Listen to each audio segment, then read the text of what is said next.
Hey, good morning. Today I was in Proverbs 1 in some of my reading, and honestly, God is just using the whole chapter today. So hopefully I'll get through this quickly. So the verse that he highlighted to me today was 131. It says, "Therefore shall they eat of the fruit of their own way and be filled with their own devices." And there, my mind starts going. And if you read through this whole chapter, this is the first chapter of Proverbs. It's written by Solomon. It's basically wisdom and wise living, but it's still inspired by the Holy Spirit. So let's not forget that.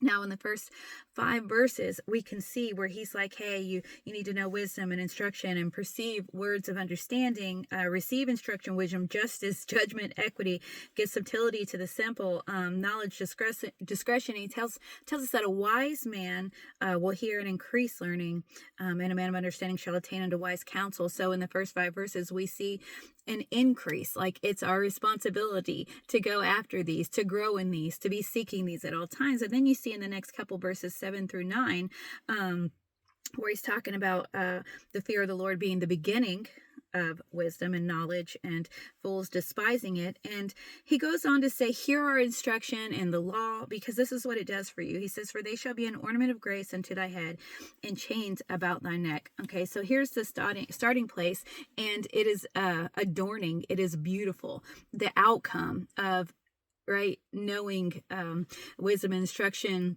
understanding, justice, judgment, equity, the law, right? The things that he says, it beautifully decorates those who apply it. You can have all those things in your jewelry box, but until you put them on, no one's going to see them.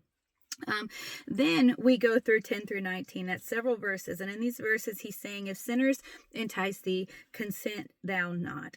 He's saying they wait for blood. They lurk privately. They go after the innocent. They're murderers. They go down to the pit. They are thieves.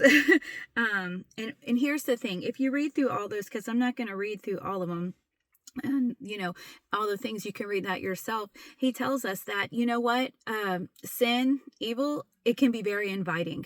That's what he's telling us in these verses. And he says it can also be very uniting. Let's come together. Now, there's no real unity in division, because they do turn on each other at some point, but it starts that way. So it's inviting, it's uniting, but then ultimately it's consuming.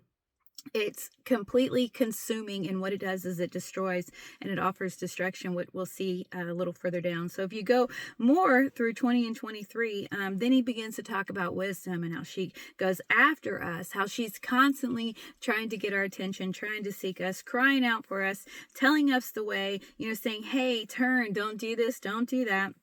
And it says, turn you at my reproof. Behold, I will pour out my spirit unto you. I will make known my words unto you, right? I'm willing, I'm ready, I'm wanting, like she's desiring of us. But we have to accept that. So we get warning there. But then in 24 through 31 is where we see the rest. Because I have called and you refused. You didn't regard. You set all my counsel at naught. You wouldn't listen to any of my reproofs. He said, calamity is going to come. It's going to mock you. Wisdom is going to mock you. And it's like, not even that it wants to mock you. It's because you chose the opposite of it, okay? Or me, whoever. But then it says, when your fear cometh as desolation, and your destruction cometh as a whirlwind, and distress as anguish come upon you. These are the results. These are the results of doing the opposite of wisdom, okay? This is where God gave us that warning. This is where he says, hey, therefore shall you eat the fruit of your own way and be filled with your own devices. You're getting what you wanted. So anyways, let's stop there for a minute and just say, we've always heard you are what you eat, but what about you eat what you are? All right. The Bible tells us all these wicked things come from within. It's our responsibility to eat the right thing. We have the principle of reaping and sowing, right? What you go after is what you're going to get, ultimately. And so, sometimes our crop comes up, right?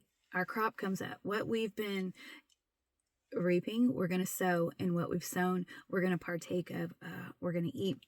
So we ought to examine our crops. So what does our crops look like? Does it look like the desolation? Does it look like the destruction? Does it look like the distress? Is there turmoil all in our lives? Is everything barren? There is a time when the farmer will come and he'll plow down those fields. He'll destroy them with his tractors and stuff, because there's going to be something planted. But this isn't that. This isn't God's clearing out and pruning. This is our own doing. And so are the crops dying? Are they coming? Are things shooting up, but there's no actual fruit on?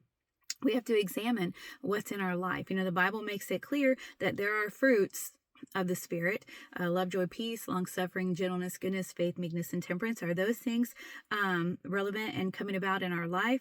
It also says that our souls, right? So we have the Spirit's fruit that comes forth out in our life if we're doing, yielding to Him and doing, taking heed to His word, hearkening unto Him. We have souls. The fruit of the righteous is the tree of life, and he that winneth souls is wise. So that's another fruit that we can have in our lives. It also says the root of the righteous yieldeth fruit. But when you think about the fruit of the wicked, technically what the Bible calls it is the flesh, the lust of the flesh, the works of the flesh. And you can read all about those in Galatians 5, 19 through 21. I'm not going to go through those. In fact, I suggest that you do, because if these are the things we're seeing in our lives, it's that destruction, it's that desolation, it's that distress, then we can know that we're eating the wrong things, that our crops aren't what they ought to be. But let's finish this up real quick. Therefore shall they eat of the fruit of their own way and be filled with their own devices. It gives instruction: for the turning away of the simple shall slay them, and the prosperity of the fool shall destroy them. But whoso hearkeneth unto me shall dwell safely, and shall be quiet from fear of evil. So not everything. All right, we have our field, right? What we've sown. But then sometimes there's things around our field, and not everything around our field is what we've planted, of what we've sown. Sometimes it comes from the enemy. Sometimes it's circumstances of other people. Sometimes it's things that God allows. We're not talking about that. We're talking about our field specifically. But here's the thing. He tells us that we can dwell quietly, right? That's what the verse said. Who hearkeneth to me shall dwell safely and shall be quiet from fear of evil. So no matter what's going on around us, it doesn't have to affect what's within us. We can have quietness from the chaos that's around us if we are doing what's necessary, what's right, having the fear of the Lord, making sure what we're sowing is what we want to reap, and by examining our crops.